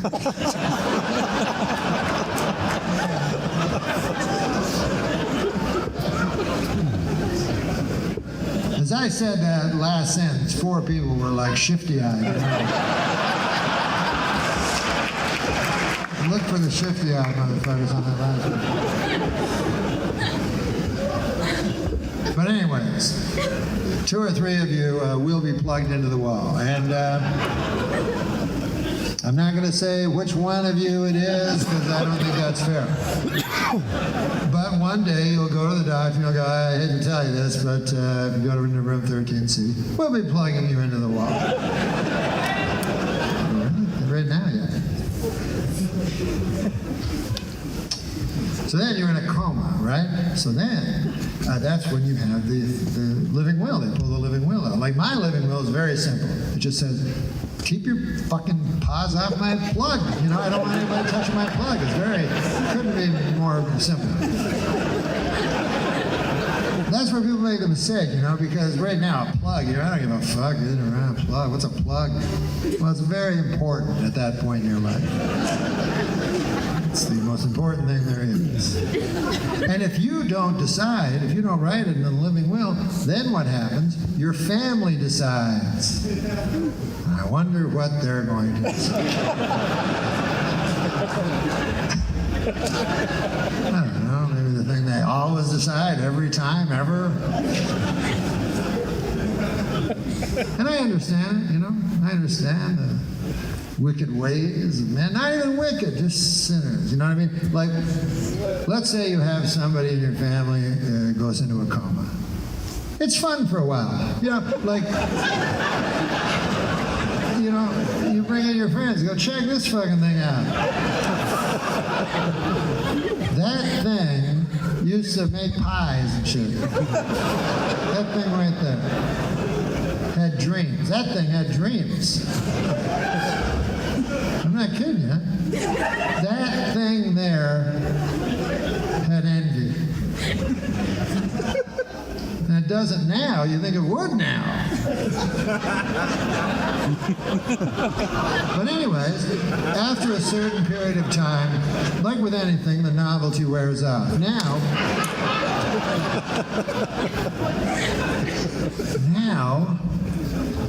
you have to go and visit them, and so I understand, you know what I mean? And what are they going to decide? After a while, I know what's going to happen. Like, I know my family, My brother will be going, hey, Doc, remember when you asked that one time if Norm ever mentioned what he might like? I was thinking about it last night, and I remember one time we were at a cheese sandwich store, so we're eating a cheese sandwich, right? So I says to Norm, I says, hey, what do you think about what if they plug you in a wall and stuff like that? Like, do you have anything maybe that you'd like to have an opinion or something? And he looks at me and says, yeah, he says, you should kill me.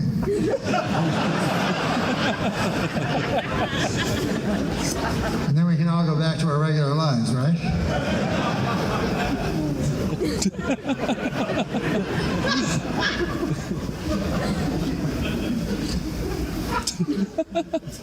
My mother said, "Oh, you wouldn't want to be a burden." I'm like, "Oh no, God forbid I should fucking interrupt your bridge game every 2 days. You can touch the back of my hand and let me know that I am, you know, but..." By the way, I don't have just one plug. I have a series of plugs. A labyrinthian surge protectors all over the place. Think I'm gonna have one plug? And a janitor comes by with one of them wide brooms. They love their wide brooms. Knock out my fucking plug. My brother's slipping him a 10 in the fucking hallway later. I know the wicked ways of men. My mother said, "You don't want to live forever." I don't know how she could misunderstand me so much. Like, that's what I think about every day of my life. How can I live forever? She's like, "You'd get bored, you know?" I go, "Yeah, no, you're right. I never looked at it that way." Boy, that would be boring, just living forever and experiencing everything that could ever be experienced. Experiencing everything you could imagine. Experiencing anything you couldn't imagine. What a honor that sounds like. Hey, not like your idea of being buried underneath the earth. That never gets old. I want to live. Now, I'm lucky enough to be a Christian, so I will live forever no matter what. But I don't want to die and then live again. I want to live until the Messiah comes. Now, maybe he doesn't come for 600 years. I'd like to somehow live for 600 years. Then the Messiah comes. I'm like, finally. Jeez, it took a long time. All right. Let's wake up the dead, guys, and thank the Lord I didn't have to die. So I guess I want to have my cake and eat it too. It's funny, you know, when I was a kid, everybody believed, and now nobody believes. Like, every time I say I'm a Christian, I feel like I may as well be saying I'm a retard. Like, the way people look at me. You know, because I know I'm not smart. I'm not Bill Maher, you know what I mean? I haven't figured out the central question that has plagued man since the dawn of time, like Bill.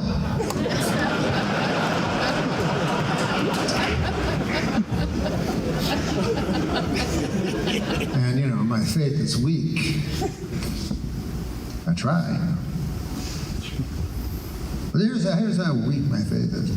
Here's how bad a sinner I am. Like, I try to follow the scriptures. I try to be a good Christian, and yet I eat apples. It's on page 1. Page 1. Worst thing you can do. Only bad thing you do at that time. That's why, I've never seen a book that thick that turns so fucking quickly. You're on page 1, you're like, God damn, this is the coolest story I ever heard. Whoa! Page 1. Very simple. Guy's like, all right, you get the garden. Now people think of that as a garden. It's not a garden. It's everything you could ever want. Everything, you know. You want the greatest ribs ever, it's over there, you know. You want this thing, it's over there. All God says is one little thing. When I come down to talk to you once in a while, I like apples, I'm going to have a fucking apple tree. So stay away from my fucking apples. And everything's cool.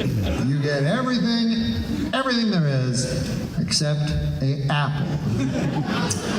And you turn to page 2, and Eve is like, fucking apple. I'm like, God damn. Now, I have nothing against women, you know, I'm not misogynist or anything like that. But certain women. And I'd put Eve right on top of them.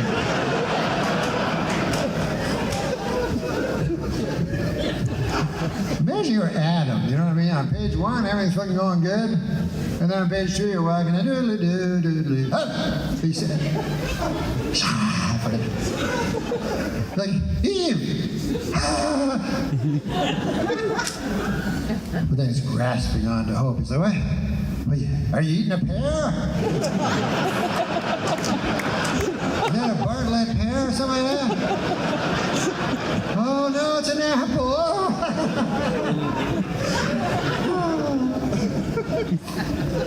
No, of course, I still love you, honey. Oh, I still love you. Because he's got to still love her. She's got the only pussy in the whole world. You know what I mean? At this point, he's like, oh, great, I got to go fucking live in the goddamn land of Nod. That'll be fucking fun.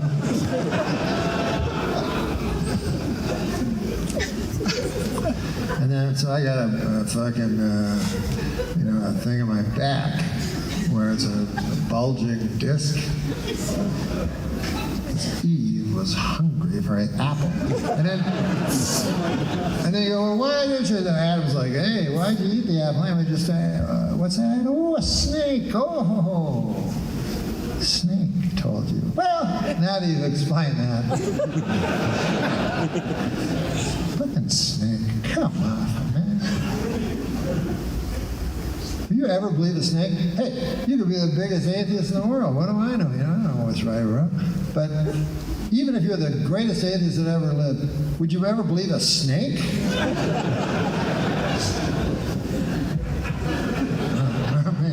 Here's what now, if I were an atheist, and I don't think I'm strong enough to be an atheist, to be completely honest with you. And I'm probably not smart enough to be an atheist. But let's say I was real smart, like Bill Maher, and I knew that I was right, and the people who believe in God were fucking idiots, which I've heard them say to me. This is what I would not do were I an atheist. I don't know what I would do, because I don't know. I mean, I can't imagine it. I guess I'd probably just wake up, eat my Count Chocula, watch First Take and eat some more Count Chocula, and think about where I was going to eat that night. Wonder if I'd ever lie down with a lady again in my life. And go to sleep, and the same thing happening. But here's a thing I would never do, and because I think even if, and of course there is no God, we know that, but even though I know there's no God, right? Why would I try to get someone else to join me in that belief? Like that to me seems. Like it's not a sin because there's no such thing as a sin, but it seems like a very bad thing to do. You know what I mean? Just because you're smart and they're not, you're supposed to go, excuse me over there. Yes, you with the glister of hope in your eye. Come on over here, I want to tell you something. Here's the thing. It's all meaningless. You're born, you get sick, and then you die, and they put dirt on you. Anyways, do you want to come over to my house and talk all the fucking day with me and my friends about it? That's all we do. I have a podcast, so would you like to do that? Would that appeal to you? I would never do that. Never do that. So anyways, I try to be, One thing I do worry about, though, is what if you chose the wrong God? If you know, because sometimes you know within your heart that there is a God. And all you have to do is look at other people. Now, if you look into their eyes, you can either see just glass, or you can see what I see. I see an eternal being, an immortal being. And look in someone's eyes sometime, and you'll know what I'm talking about. But let's say you chose, there's a God, but you chose the wrong one. You know what I mean? And then you die, and then you're like, oh! It's you. I thought it was the other guy.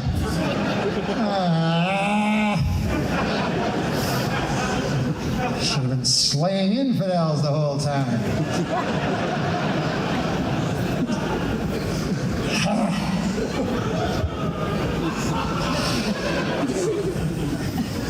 Just my luck.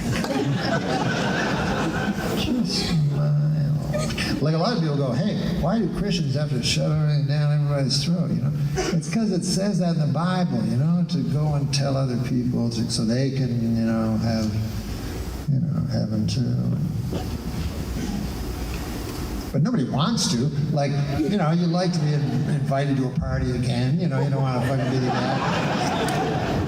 It's just, usually I don't do it. I just take the risk, you know. If it was up to me, I wouldn't care. Like, my version of heaven would be I'd be up in heaven, and I'd watch all my friends getting raped by the devil for all of eternity. That'd be part of the fun for me, huh?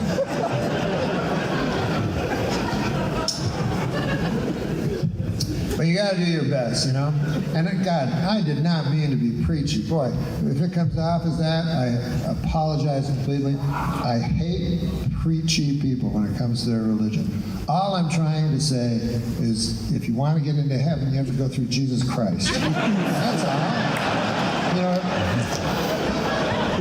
if you consider that preachy, what can I say?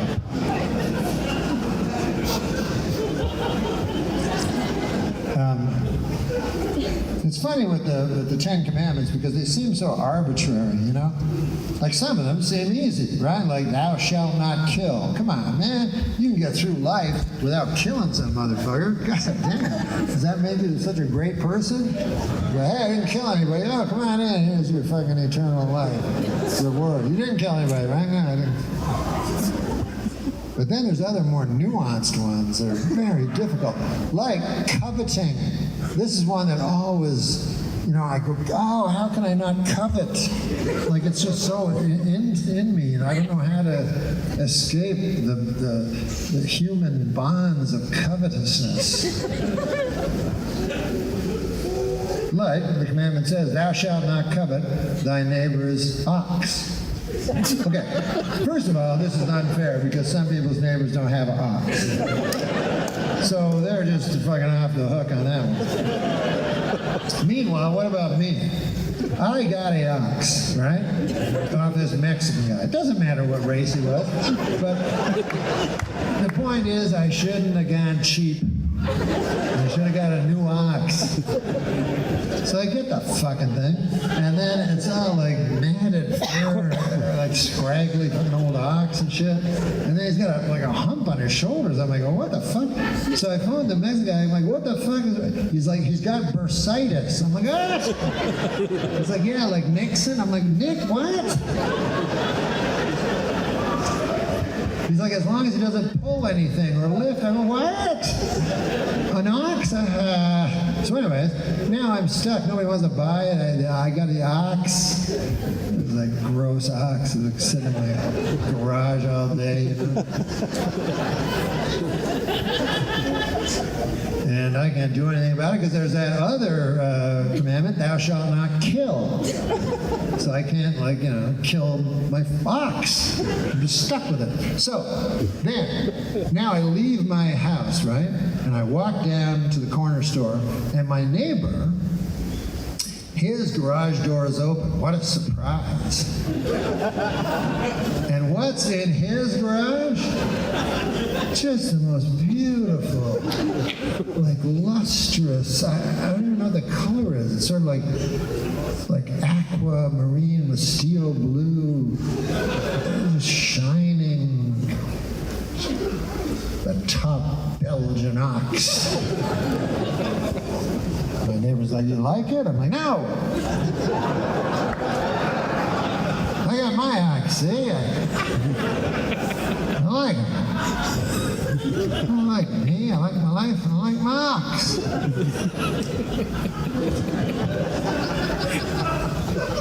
I'll be honest with you,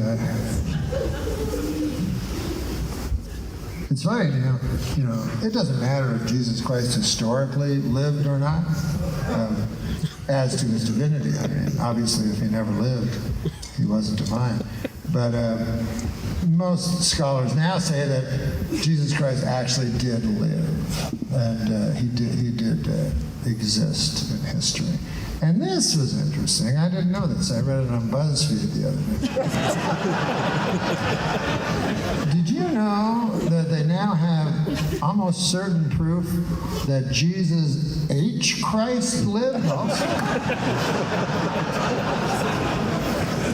I never heard of that. And they found these scrolls and everything about his story, a tragic story, because he also was born in Bethlehem, and so he's always being, people thought, he's a barber. And anyways, they're like, you're the carpenter of the car. No! Your father's Joseph. Yes, his father was Joseph too. And so everybody's like, oh, let me touch the hem of your robe, master. He's like, just get out of here. It's the other guy. It's not me. Harold, I'm Harold. Why doesn't Harold catch on? Why do you always have to call me Jesus? Anyways, in an ironic thing, and I think it's ironic. I don't like saying ironic because every time I do, people go, that's not ironic. But this may be ironic. Jesus H. Christ met his demise because a whole bunch of fucking lepers followed him up a hill. He's like, get away, get away. And they're all touching him, and then he becomes a leper. And then he tries to find Jesus Christ. He can't fucking find him. He dies of leprosy. And in his last moment, he goes, fuck you, Jesus. And so now he has to go to hell. It's just a terrible, terrible story. And I'm glad they kept it out of the Bible.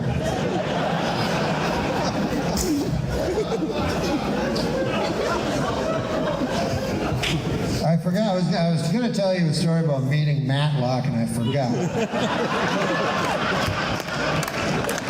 So now I will, but I'm telling you, it's really fucking late.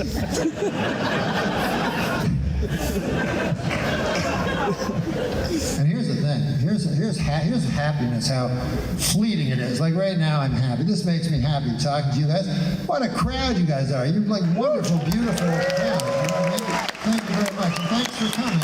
Because I know that you have many choices. I don't know what I was going to say. There you have many choices in air travel.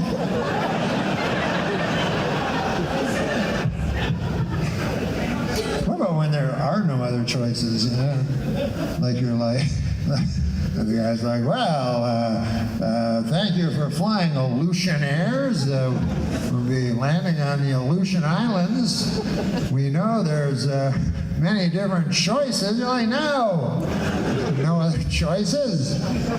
Only Aleutian Air. But here's how happiness can turn on a dime. Like, so I'm happy right now, right? Love you guys. Look out. There's all these immortal. Next time, let me just give you a thing. When you see a homeless guy next time, look at him. Look into his eyes. Know that he's an immortal being looking at you as an immortal being, and try not to give him money because it's impossible. Okay. So I look at you. I see eyes that are filled with love and some glassy and dead, but mostly. That makes me so happy. But this is how fleeting happiness is, because right over there, I'll walk after I finish here momentarily. I'll go over there. Here's how it works. A light goes off in the back, right? So the light goes off when you're supposed to get off. So that's a long time. So it goes off. Now that light means get off. Amscray, Then you're ignoring, time goes by, and then it starts going faster. And then you ignore it again, and then it fucking gets flashing like so angrily, just a blur of red, when a blur is so much that it actually seems like it has no space in between it, like it's just a blur, whatever. Blurs. I don't have to explain what a blur is. I never had to, and I won't tonight. Like a hummingbird's wing. That would be a blur.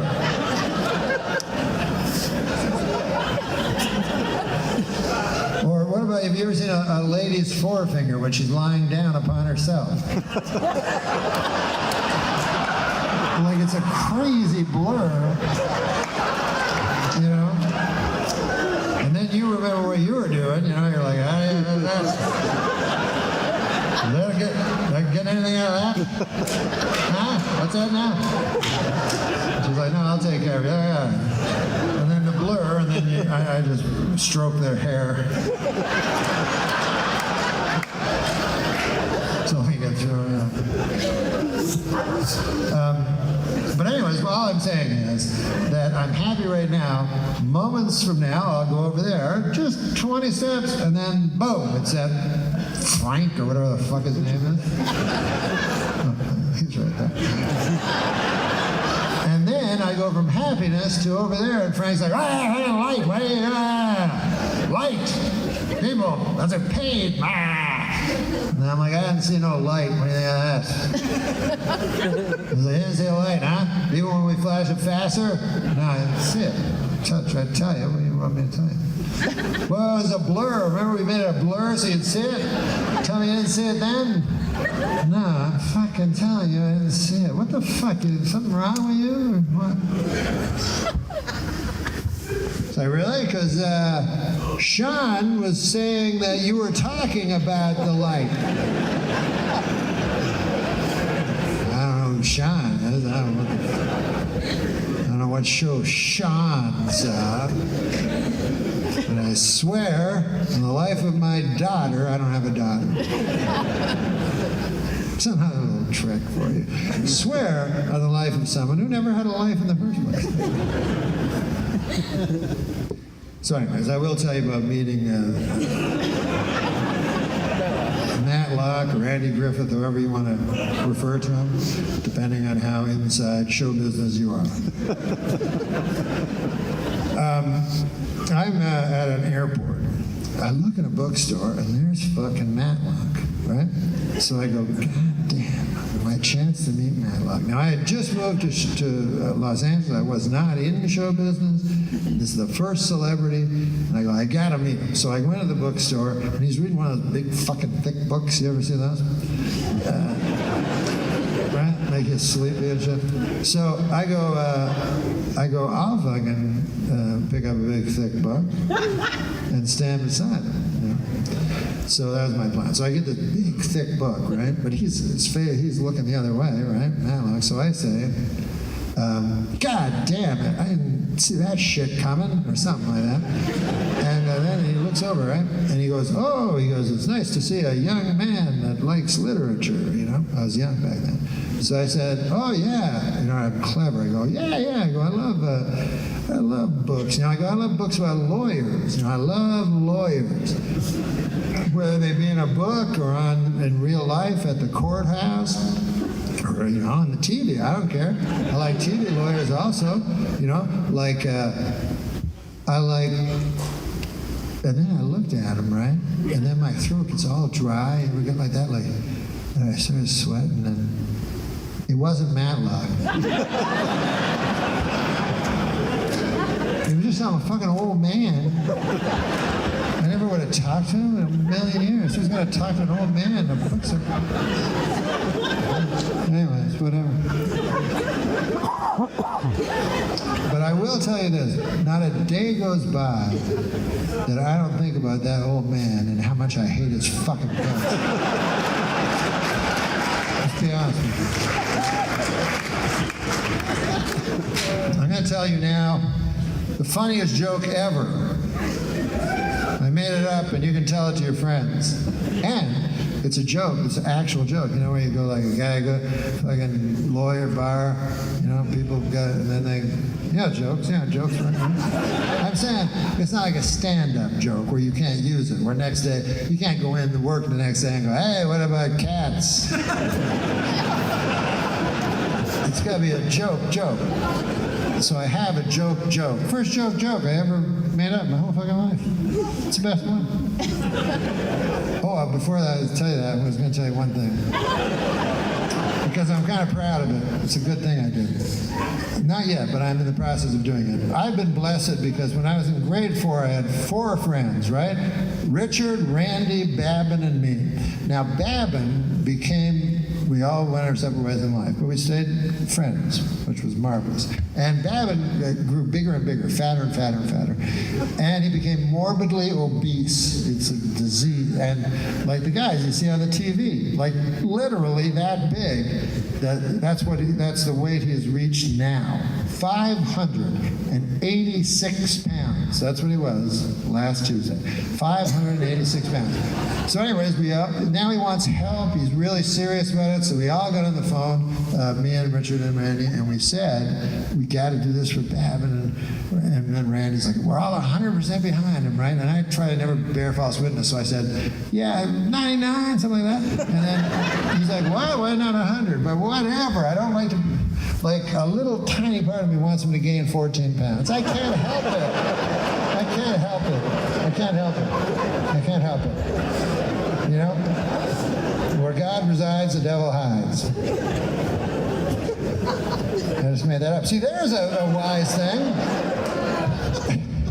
There's a wise thing that I just made up. But because I made it up, fucking nobody will, you know? If I go, hey, I thought something wise.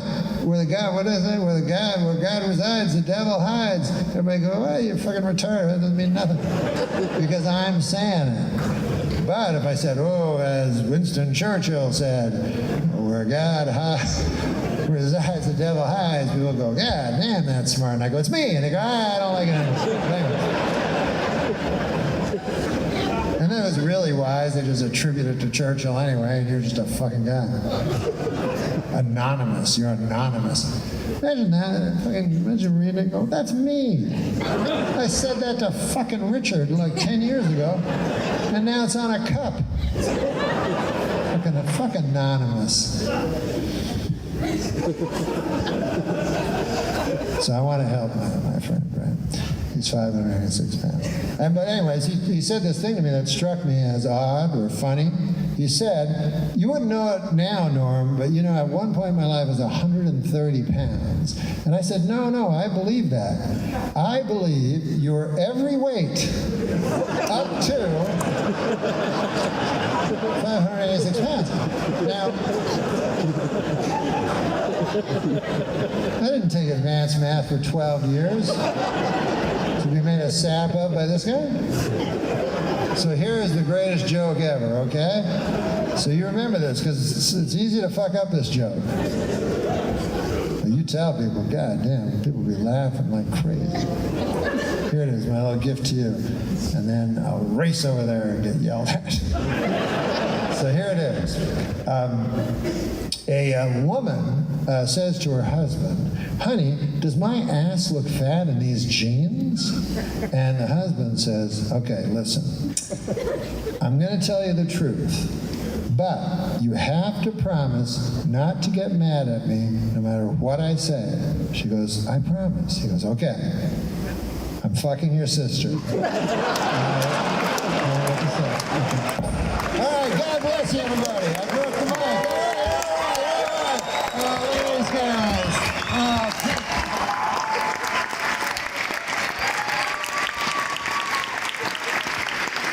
Keep it going for Norm Macdonald. And let's have another hand for Stevie Ray from the Holy Atheist. Thank you very much. You're great. Thank you.